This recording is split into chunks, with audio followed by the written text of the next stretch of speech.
নমস্কার বন্ধুরা, আর জি কুকিং চ্যানেলে আপনাদের সবাইকে স্বাগত। আজকে নিয়ে হাজির হয়ে গেলাম বাজারের নতুন কচি ভেন্ডি দিয়ে দুর্দান্ত একটা রেসিপি। এই রেসিপি একদিন খেলে মুখে স্বাদ 3 দিন লেগে থাকবে। তো চলুন শুরু করা যাক। আমি এখানে 250 গ্রাম ভেন্ডি ভালো করে ধুয়ে 2 মাথা কেটে নিয়েছি। এখন এই ভেন্ডিগুলোর গায়ে একটু কাট করে নেব, এতে করে মশলাটা ভেন্ডির মধ্যে খুব ভালো মতো ঢুকবে। দেখুন এইভাবে প্রত্যেকটা ভেন্ডির গা আমি চিড়ে নেব। বন্ধুরা একদিন হলেও বাড়িতে এইভাবে বানিয়ে দেখবেন, খেতে কিন্তু দুর্দান্ত হয়। এটা কিন্তু আমরা যে চিংড়ি মাছ দিয়ে ভেন্ডি রান্না করি সেই রেসিপি নয়। এবার ভেন্ডিগুলো সব কেটে নিয়ে একটা মিক্সচার জারের মধ্যে একটা পেঁয়াজ দিয়ে দিলাম, দিয়ে দেবো 5টা-6টা রসুনের কোয়া, হাফ ইঞ্চি পরিমাণে আদা আমি কুচি করে নিয়েছি দিয়ে দিলাম, 5টা কাঁচা লঙ্কা দিয়ে দিলাম। এবার একটু জল দিয়ে মিহি করে পেস্ট আমি এটা রেডি করে নিয়ে আলাদা পাত্রে ঢেলে নিয়েছি। এবার কড়াই গরম করে এখানে 1 চামচ তেল দিয়ে দিলাম।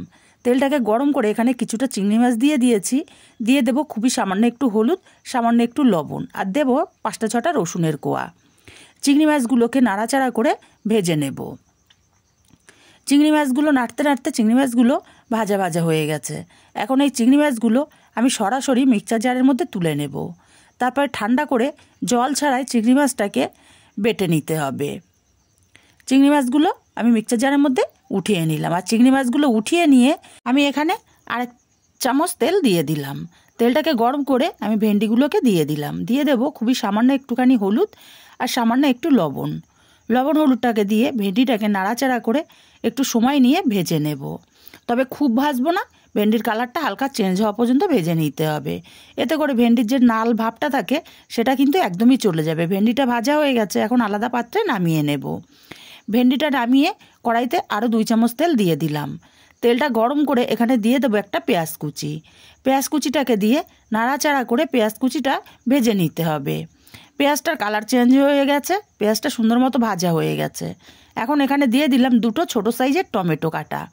টমেটোটাকে দিয়ে মিনিটখানেক নাড়াচাড়া করে নিয়েছি। এবার এখানে দিয়ে দেব কাঁচা লঙ্কা, আদা, রসুন, পেঁয়াজের পেস্ট। মশলাটাকে দিয়ে একটু সময় নিয়ে মশলাটা কষিয়ে নেব, যাতে করে কোনো মশলার কাঁচা গন্ধ না থাকে। মশলাটা মিনিটখানেক সময় নিয়ে কষিয়ে নিয়েছি। এবার এখানে দিয়ে দেব 1/2 চামচ হলুদ, 1/2 চামচ দেব ঝাল লঙ্কার গুঁড়ো, আর 1/2 চামচ দেব জিরের গুঁড়ো। মশলাটাকে নাড়াচাড়া করে আরও কিছুক্ষণ কষিয়ে নিতে হবে। মশলাটা একটু শুকনো শুকনো লাগছে, তাই আমি এখানে খুবই অল্প পরিমাণে একটু জল দিয়ে মশলাটা কষিয়ে নেব।